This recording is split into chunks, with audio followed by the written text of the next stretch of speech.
On Thursday night, Andover was taking on border rival Blaine.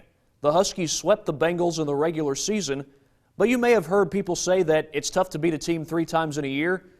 You know, I don't think the Huskies really listen to cliches. Let's pick it up in the second half. Huskies down 29-19, and Connor Wilkie pushes to the glass and lays it in.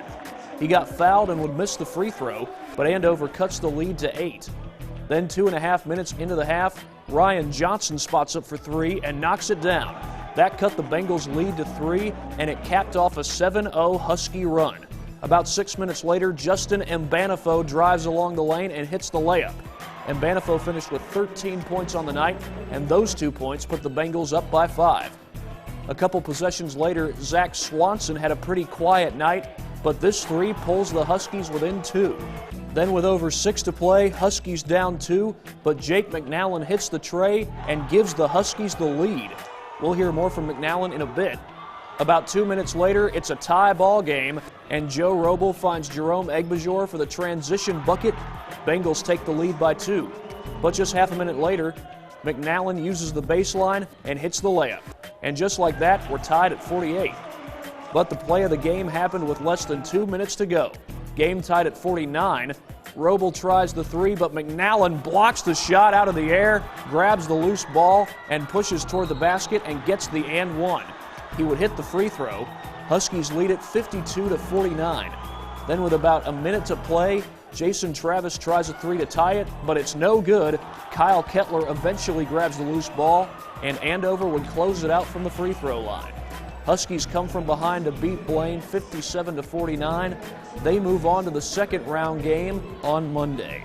With Andover's win against Blaine on Thursday, the Huskies traveled to North Branch for the second round game against St. Francis. The Saints are the number 1 seed in Section 7-4A and had a bye in the first round. Could the Huskies handle the top-seeded Saints?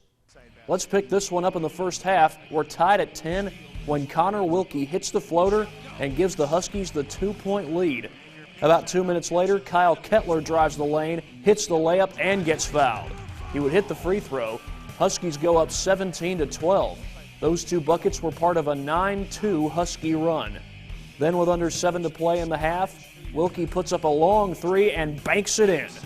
Wilkie led the Huskies with 25 points. Half a minute later, Kettler drives against the zone and hits the floater. Kettler finished with 16 points in the game. The Saints made it interesting, though. 2.5 to play, Austin Carlson spots up and hits a 3. That cut the Huskies' lead back to single digits. Then with 33 seconds left, Bryce Kolsrud hits the tray. Those were his first points of the night, and the Saints pull within 2. Andover led 29-25 at the half.